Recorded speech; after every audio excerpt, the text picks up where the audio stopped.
in the world. And whoever that is or turns out to be, you will be accepted, supported, and valued as a member of this community. I hope you will all open your minds and hearts to everything that lies ahead. Test the merits of ideas, old and new, with faculty and fellow students. Don't shy away from the hard questions, the ones to which there are no easy answers. They're the ones most worth asking. Don't fear failure.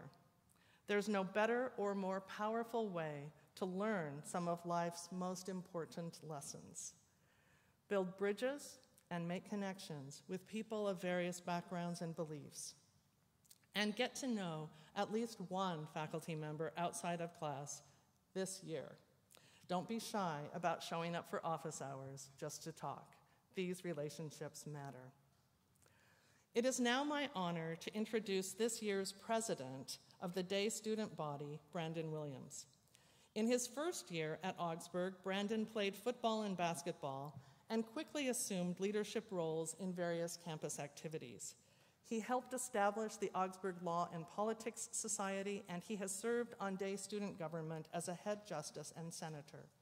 He is an Act 6 leadership scholar, a political science major with an emphasis on pre-law, and double majors in economics and communication studies. Brandon also represents Augsburg on the Minnesota Association of Private College Students, a consortium of student leaders from all the private colleges in the state.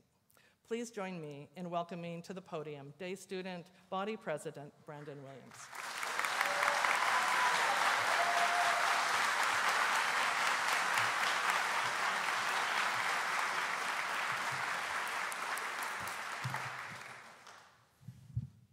Good morning, everyone. I hope that I could just ask for a few minutes of your time. Now, I believe that love is critical during your experience as Augsburg students, and I'll talk about that. I believe that there's 3 forms of love. The first form is the love that is blind and the most extreme. When you see someone from a distance and you say that they speak good, they sound good, I walk past them and they even smell good, I think that I love them, right? There's a second form in which the love that is comfortable, right? And when someone have known you your whole life and they know so much about you, what makes you happy, what makes you sad, and you say, I don't know what I would do without them, I love them. Then there's the third form in which I will be talking about today, and that is the love that is challenging. That says, no matter how long or how much I know about you, I love you so much that I will challenge you so that you're a better version of yourself than you were yesterday, but an even greater version for tomorrow. Now, the biggest example of challenges in the gospel that I think is important is in 1 Samuel 17, and that's the story of the Philistines versus the Israelites. So you have the Philistines, and they're targeting the Israelites. And they put out a warrior that's unmatched, and he go by the name of Goliath. So what he says is, if you pick anyone out of your troops that can beat me, then you will take control of my army and your army. So the Israelites are, they're gathering their troops, and they say, who could do this? And someone emerged from this group, and they go by the name of David, and they're an average carpenter. Now, as everybody's trying to put armor on him, and they don't think he will win anyway, what he says is that God say, whoever protect his sheep, God will then protect them. So I don't need any armor. So he gathers 3 pebbles. And as Goliath is getting ready to kill David, what David says is, you come to me with your spear, your sword, and your javelin, but I come to you in the name of the Lord of hosts, whom you have taunted, right? And what David then do is he take the pebble, he swing it, and he hit Goliath in the forehead. Goliath drops dead, right? This could resemble your experience at Augsburg, the overall challenge, right? It'll come. Give me time. This could resemble your overall experience at Augsburg. Not anybody dropping dead, of course, right? But you have a big challenge.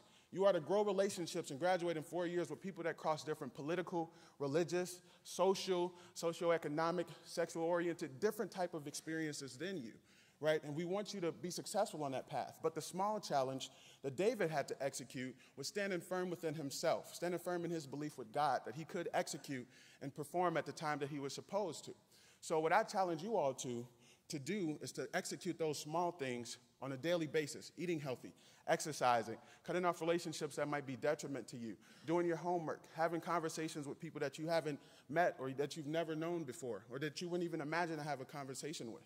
So I guess today, what I'm welcoming you all to is the challenge of not only our faculty and staff, not only our institution, not only students like myself, but more so a challenge to yourselves as individuals in this community. We're approaching 150 years as a college and university. We didn't get here by just being blind and comfortable, those two forms that I talked about. We got here by our leaders before us being critical thinkers, responsible leaders, informed citizens, and thoughtful stewards. And what they have done is they went and picked out information of people that weren't represented, and they challenged themselves out of their love for the community. So out of my love to you all, I invite you all to join me and everyone here on our path to making Augsburg the greatest institution for its community. Thank you for listening, and I hope that you all enjoy the rest of your day.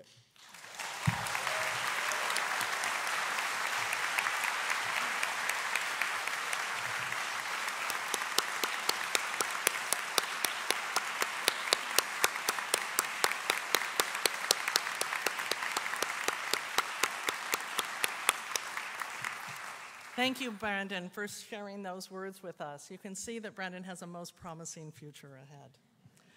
I now invite you to stand as you are able to sing Breathe on Us, Creative Spirit, which is printed on the inside of your program. President Pribano's opening convocation address will follow the hymn without further introduction.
Please be seated.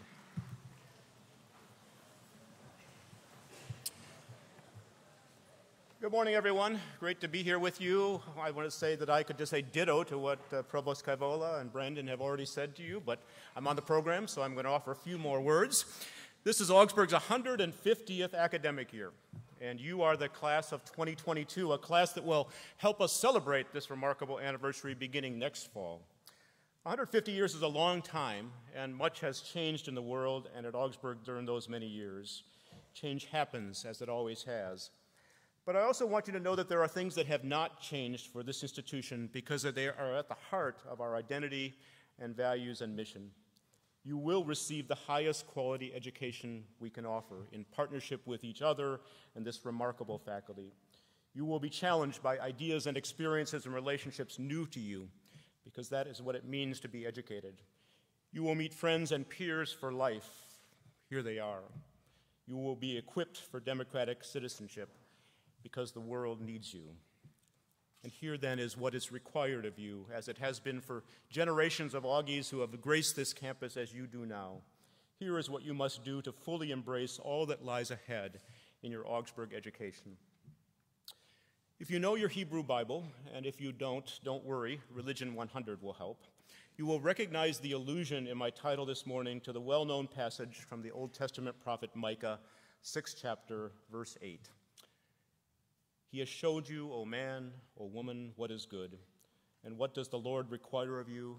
To act justly, and to love mercy, and to walk humbly with your God.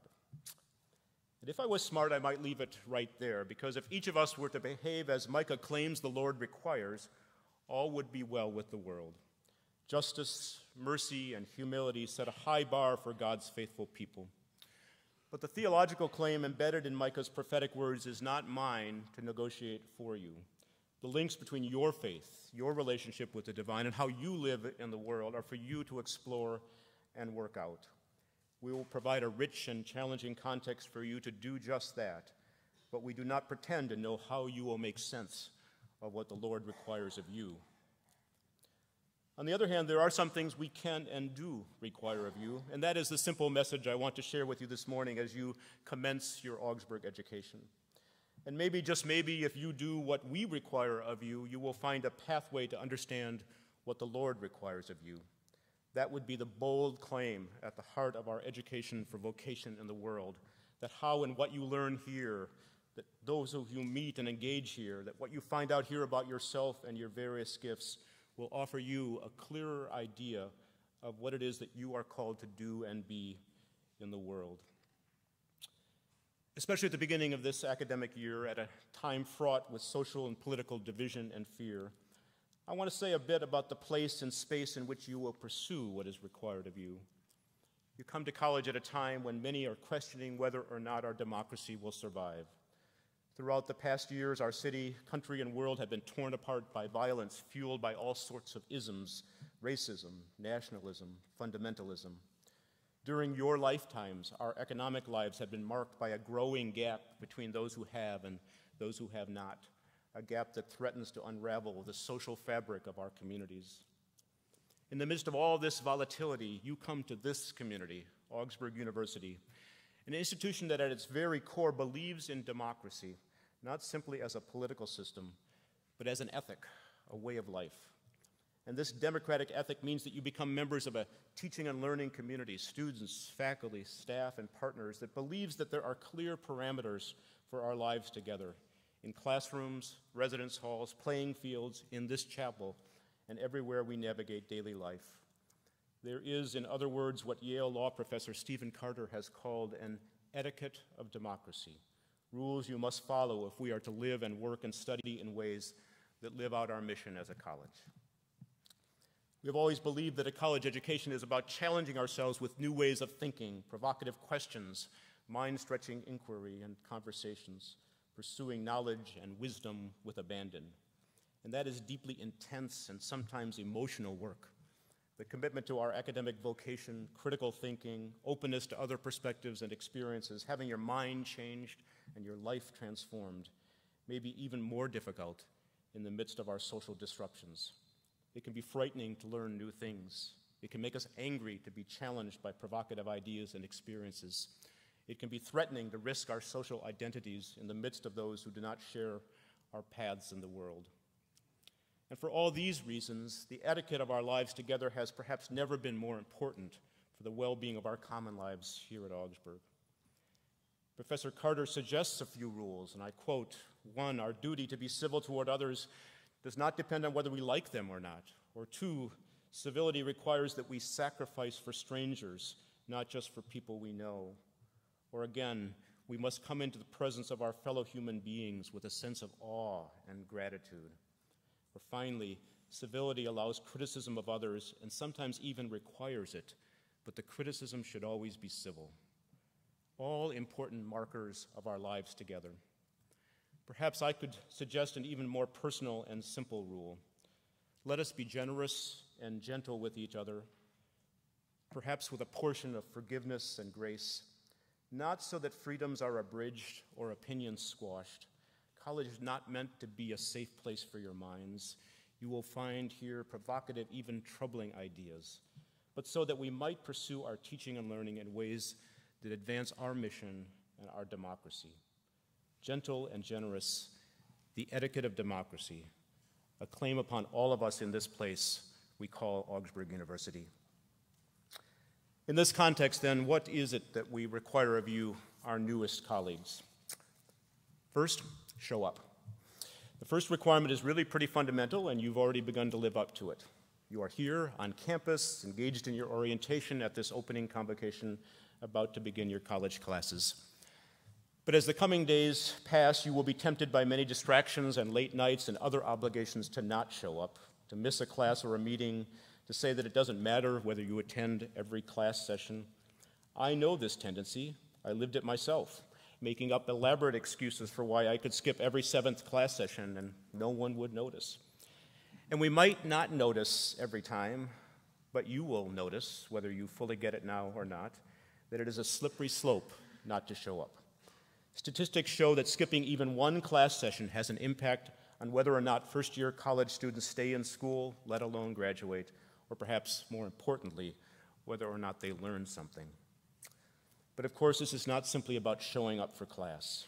Showing up is also a sort of spiritual practice. It's about being present now. It's about being in relationship to a text, to a classmate, to a teacher. It's about accompanying each other on a journey that is both solitary and social. The famous educational philosopher John Dewey said that genuine education is not preparation for life, it is life itself. And if you believe that, as we do here at Augsburg, then showing up, being present now, is the key factor in whether or not you get the education you need in order to live in the world. Show up, please. Second, pay attention. Also quite simple. But the equally simple fact is that we live in a world full of distractions, and paying attention doesn't come easy. Like you, I'm on Facebook and Twitter. Follow me at Paul Pribenow if you must. You, of course, have other things. Instagram, I know I don't have those things, but I have an iPhone, an iPad, a laptop. I read 2 newspapers each morning, probably have 20 magazine subscriptions. I do my best to lead this wonderful and complex university. I have 2 children, a wonderful spouse who works at an elementary school and also manages our house, and a life full of things I must pay attention to. And it's hard work, and I'm old. But you are young, and you've grown up in a time when multitasking is not an option, it's an expectation. I really can't imagine how you keep it all together. I admire you, but I also worry about you. So here I stand asking you to pay attention. Yes, I mean put away the distractions that you can control. Turn off that cell phone occasionally. Spend some time away from the computer. Focus in on what your teachers and classmates are saying and doing. Find ways to pay attention, to attend to what is most important. But it is more than that, of course, because even when you've put away all those sources of distraction, it remains your responsibility to figure out what is most important and how you can make what is important the center of your life. The sociologist Robert Bellah and his associates have written that democracy means paying attention, by which they mean that the psychic energy we use to pay attention, to attend to what is most important, is the key to the sort of person we hope to be as individuals and as a society. If we continue to be distracted, our attention and the energy that it requires of us will also be distracted, and the values and people and ideas and causes we should care about and attend to will not get our energy, and we will not become the people we want to be. We will follow someone else's idea of our call. Pay attention, please. Finally, do the work. The final requirement follows logically from the first two. If you show up and you learn to truly pay attention, you will find that there is work to be done. Many days that work will be assigned to you. Read this text, explore these ideas, test this hypothesis, run this experiment, play this scale, practice this drill. You know all about doing schoolwork already. But please know that this is college, and college signals a quantum leap in the work required of you. Don't get behind on readings and papers. Take advantage of the support we offer to help you manage your time and learn to study. Support each other and ask for help when you feel you need it. Because more and more, on many days, the work will be yours to discern and pursue. There will be no one there to tell you what to do. You will need to seize the work that needs to be done. The profound truth at the heart of our academic mission is that the work you learn to do here, in the classroom, on campus, in our neighborhood, and around the world, is the basis for pursuing the important work to be done in the world, and we need you to do it. We are counting on you to do it. It's the work for which we were recognized several years ago with President Obama's Award for Community Service. That's why this college exists, to educate you to be informed citizens, thoughtful stewards, critical thinkers, and responsible leaders, not just because we think it would be nice if you were all those sorts of citizens and stewards and thinkers and leaders, but because the world needs you. There is utility to this education. There is purpose and direction. There is work to be done by educated folks, work they are called to do, work that might just have to do with what the prophet Micah claimed, the work of justice and compassion and humility. Do the work, please. And that is what is required of you. In this university dedicated to democratic engagement, simple lessons that I hope you will remember. Show up, pay attention, do the work. Lessons that should help you in college, I would argue, but most critically and urgently, lessons that will serve you for a lifetime of following your passions and calls for the good of the world. I can't wait to see what good you will do. Welcome to Augsburg. It's our great privilege to have you all here. Thank you.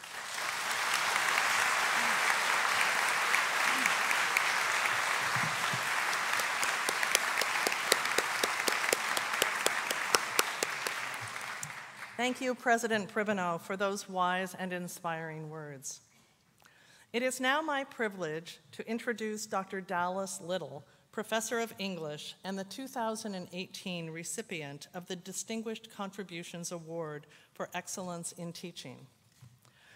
Known on campus simply as Dal, Professor Little received his bachelor degree from Grinnell College in Iowa and his PhD from the University of Iowa before joining the Augsburg faculty in 1999. English Department Chair Bob Kogel observes that student evaluations make it plain. Professor Dal Little is beloved, and for the right reasons.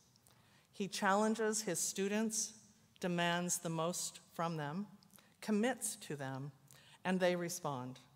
He is a master communicator and explicator of complex subjects. Though his expertise is 19th century Romanticism, he is one of the leading scholars at this university in the digital humanities, recalibrating and expanding our understanding of how to study literature and texts using the tools of our time. He makes the practice of scholarship exciting. You feel the heat of his passion for the search, and you can't help but be affected by the excitement that informs the ideas he pursues. When Dal teaches a poem or novel, you are on a vibrant intellectual adventure. And Dal is constantly surprising you with the breadth of his interests, which branch into literary theory, the history of journalism, information theory, the Bildungsroman, but he'll also skid into contemporary popular culture. Dal, we all look forward to hearing what you have to share with us this morning. Please join me in welcoming Dr. Dal Little to the podium.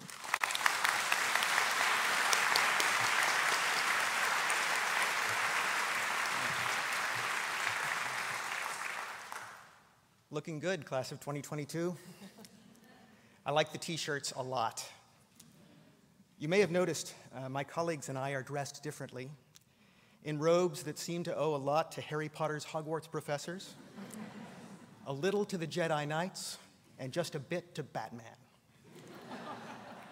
We wear the robes twice a year, once in the fall for this convocation to celebrate incoming first-year students, congratulations, by the way, and once in spring to celebrate graduating seniors. What we mostly do while we're wearing the robes is what you're doing now, listening to speeches. The spring speeches generally encourage graduates to go out and explore the many new possibilities of their lives. The fall speeches tell first-year students to do what is required of them and show up for things. And yes, I was able to predict as I wrote this talk that President Pribenow would say those very words. The ability to foresee speeches is a linguistic superpower passed from teacher to student in English departments. And if you take one of my classes, I will teach it to you. But lately, I've started to think that we give the wrong speeches at our two bat-robed events, or at least that we give our audiences the reverse of the right message. After all, the power to do great things and explore new possibilities doesn't wait for graduation. You have it right now, this moment, this week, as you begin your first college classes. Whereas the graduates going out into the world next spring will have cool careers to launch, and their lives will have gotten serious. Maybe we should be telling them what will be required in their new jobs or to show up to their grad school classes. And maybe your group needs to hear more encouragement about possibilities. When I work with first-year advisees, I often find them narrowing their ideas of what is possible for them to do, be, and think too early. Many assume that major choices in their lives, like, well, a major, are already made for them or must be confined within narrow practical limits. The English writer, artist, and visionary William Blake explored the idea that the constraints and limits people feel most powerfully in their lives are often just mental or psychological. In one poem, London, the speaker calls these limits mind-forged manacles. The chains are imaginary, but the lost opportunities, missed paths, and potential unhappiness they lead to are real enough. So today I want to try to help you start your college career as unmanacled as possible, believing that you have more possibilities, wider and more interesting ones, than you thought when you came into this room. How many more exactly? Let's aim for 3. We could start with personal possibilities. I know they're on your mind already. We all start college hoping that foreseeable new chapters of our lives will open. We'll find a career, explore a new city, maybe meet a life partner. The most successful graduates, however, are most likely to talk in retrospect about how college changed their lives in ways that could not have been on their radar when they started. My brother went off to a good urban liberal arts institution like this one, planning to go to medical school and become a doctor. By the end of his second year, he was a dance major instead. Eventually studying Indonesian dance on the island of Sumatra. I am not making this up. He graduated with a good all-around education, which he used to start his own business teaching aerobics classes at corporations in St. Louis, Missouri. He was an entrepreneur. Then he decided to get more training, this time in mathematics and engineering, because his education had showed him he liked those subjects also, and a career in them was one of his real possibilities. Today, he's a laser engineer in Arizona, probably the single most well-rounded laser engineer in Arizona. Pre-med to dancer, to entrepreneur, to engineer is not the kind of career you plan ahead of time, and they won't map it out for you at the Career Center. But it's the kind of career you can really have, and you start to qualify yourself for it by letting yourself be interested in everything, as my brother does, and also by not ruling out anything too early, especially if it gives you joy. College is a great place to think big, joyful thoughts about your possibilities because it turns out that possibility itself is something you can study and research.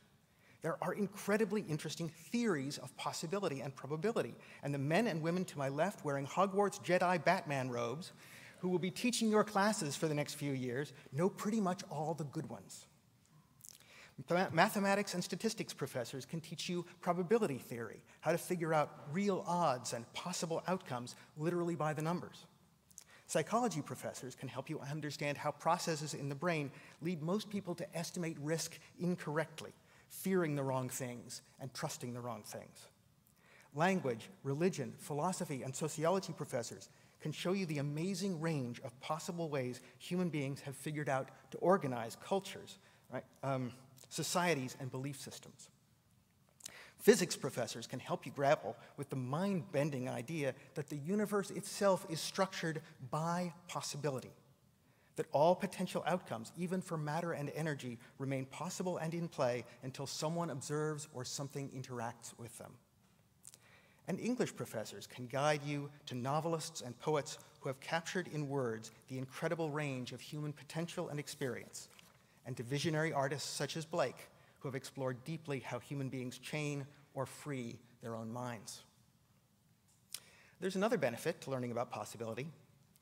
The more you build your knowledge of the arts, sciences, and politics of possibility, the more power you will have to control your mind and choices when other people try to limit your possibilities. I firmly believe that everyone in this room is on your side, but there are forces in the wider world that for reasons of their own would like you to live in a narrower mental box, to accept the idea that you only have one course of action, should only hold certain kinds of beliefs, should only live in certain ways.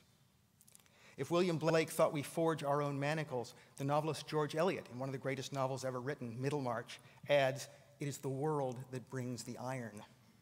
Your Augsburg education can give you tools to recognize when someone is trying to manipulate you into a prison within your own mind and convince you that your choices or potential are more limited than they really are. Of course, many structures that hide possibilities from us are accidental rather than deliberate. Much of life comes at us presenting what look like binaries that naturally channel our choices into a predetermined range of just two options: chocolate or vanilla, iOS or Android, offense or defense, spicy or mild, DC or Marvel, Xbox or PlayStation, red or blue, unleaded or premium, paper or plastic, dogs or cats, nature or nurture, us or them, especially us or them. But whether the binary is designed or accidental, in life, art, and science alike, here's a claim I want you to leave this event thinking about. All those binaries are false. No matter how limited the apparent range may seem, there must be more than two ways to do, think about, classify, or solve anything. Even the classic case of a closed binary potential, a flipped coin, sometimes doesn't come up either heads or tails. Sometimes it lands on its edge, starts rolling, and disappears down a storm drain or heating duct. I know because I have personally lost a surprising number of quarters in exactly that way. All binaries are false. I'm repeating that statement because the most satisfying lives, the most important new discoveries, the most staggering works of art, so often began when someone who just seemed average made the choice to reject a small range of known choices that everyone around them thought were the complete picture and looked for a third or fourth possibility. Believing or just hoping that there could be one more way, these people actively tried to imagine what it would look like and where to find it.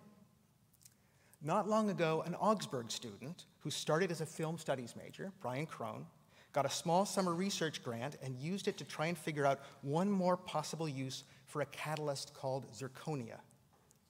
By the end of that summer, he and his professors discovered an almost 100% efficient chemical reaction to create biodiesel fuel from vegetable oils. Before he graduated, he testified before Congress and won a Rhodes Scholarship to get a master's degree from Oxford.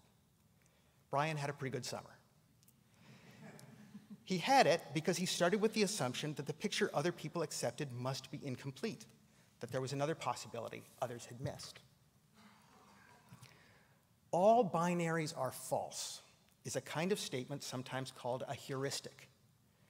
Different disciplines define heuristic differently, but in many, including engineering, it means something like rule of thumb, a statement that isn't true always and everywhere, like a law of physics or an axiom in mathematics, but is so helpful for solving problems that it pays off big as a tool for thought.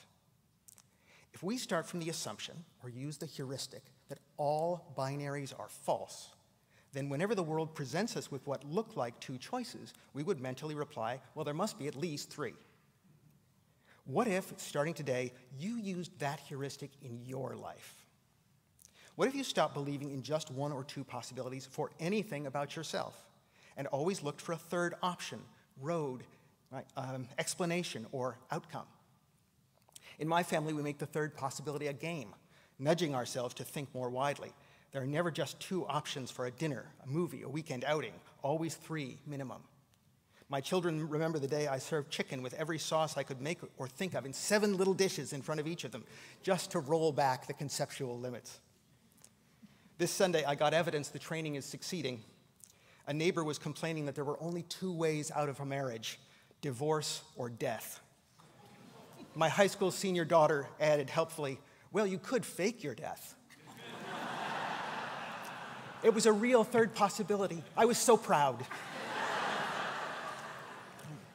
You aren't my family or my advisees yet.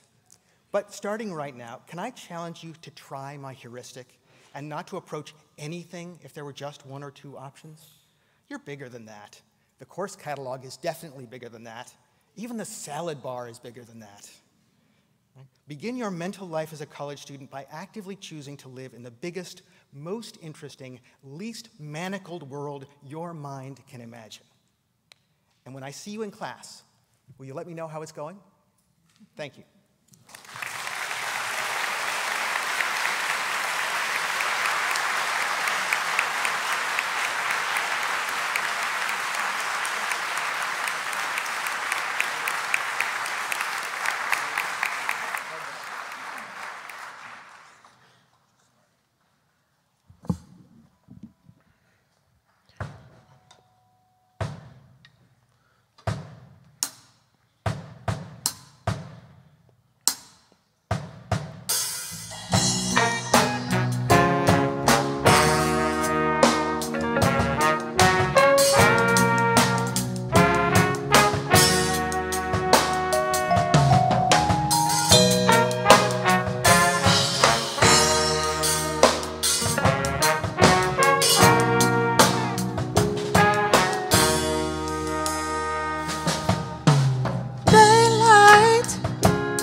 I'm trying not to waste my time. Oh, if you want it, you can have it. If you need it, then we can make it happen. If you want it, you can have it. But stay woke.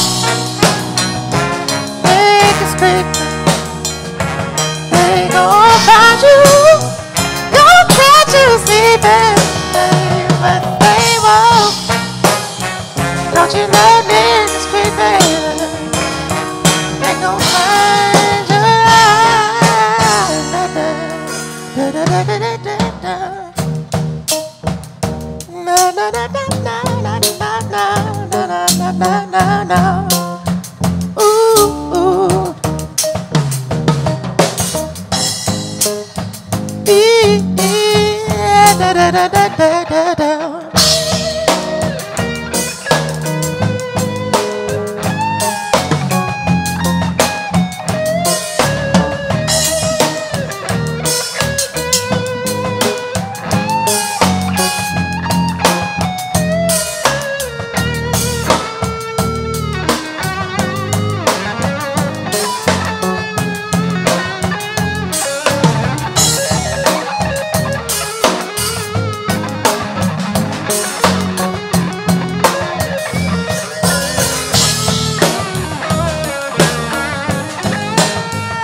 Wow, so much talent in this room. And Dal, thank you for that inspiring message. Let us all think beyond the binaries. As our ceremony comes to a close, a reminder that following the recession, faculty will line up to applaud students as they exit the Voss atrium. We will all then gather in the Christensen Center for food and festivities. At 12:30, following the lunch, students, faculty, and staff will fan out across the Twin Cities for City Service Day projects, an important Augsburg opening day tradition, one through which we live out our mission to be of service to and to partner with our neighbors and communities. After the closing, the platform party will lead the recessional, followed first by the faculty and then by the students.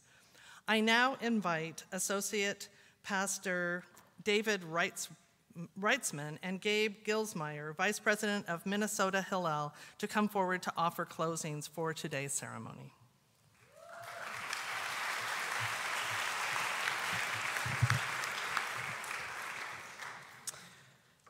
Congratulations, class of 2022 and other classes as that matriculates over time. I invite you to stand for our blessing, please. I should add, on your chairs as you came in today, there was a postcard about our campus ministry block party that will be this Wednesday night from 7 to 9, just out here in front of Voss. All are invited. Everybody is invited. On the back of the program that you have in front of you is also our program schedule for the daily chapel that takes place in Hoverston. So all of you are invited for that. To speaking to the younger ones who are present, your parents aren't around anymore to make you go to church, that kind of thing. Now it's up to you. You've got all these decisions in front of you. Those opportunities are available to you. Please receive this blessing before you go out and do your service today. May the love of God shown in Christ Jesus be known among you. May you always remember to uplift the weary, embrace the rejected, empower the oppressed, and uphold the faith through deeds of compassion and grace to all of humanity. In the name of the Father, Son, and Holy Spirit. Amen.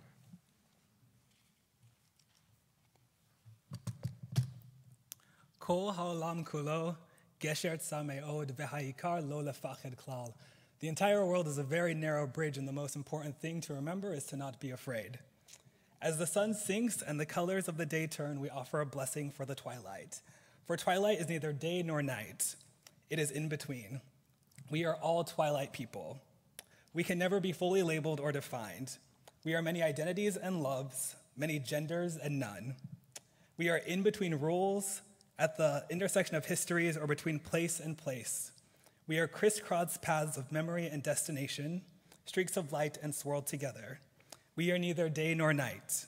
We are both neither and all. May the sacred in-between of the evening suspend our certainties, soften our judgments, and widen our vision. We cannot always define. We can always say a blessing. Blessed are you, God of all, who brings on the twilight.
two, a 1, 2, a 1, 2, 3.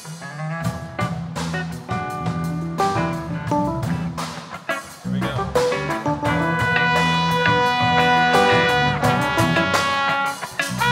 My friends feel it's their appointed duty.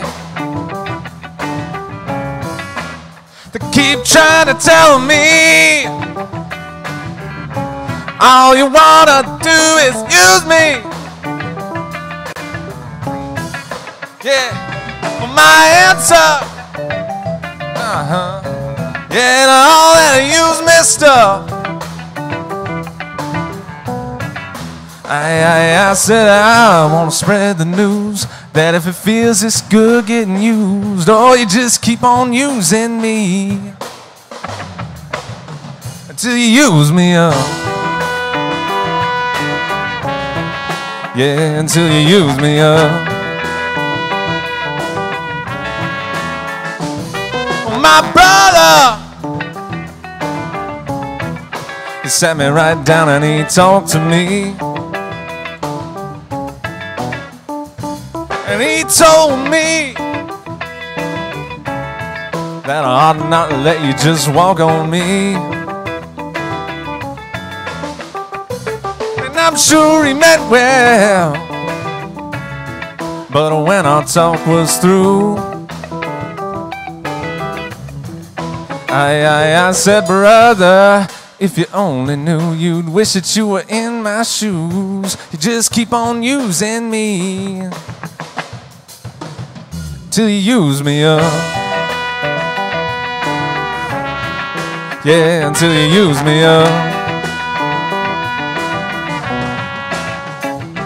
Well, sometimes, yeah, it's true, you really do abuse me.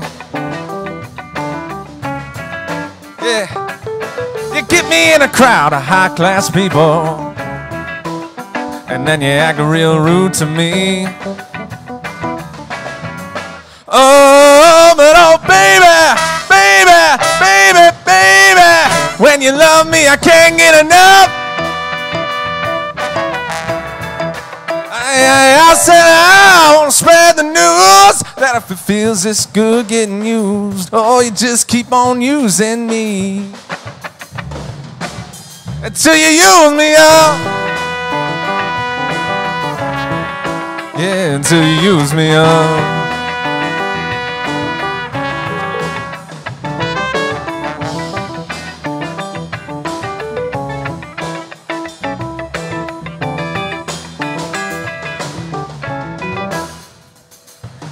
Talking about you using people, that all depends on what you do. 'Cause it ain't too bad the way you're using me, 'cause I sure am using you to do the thing you do.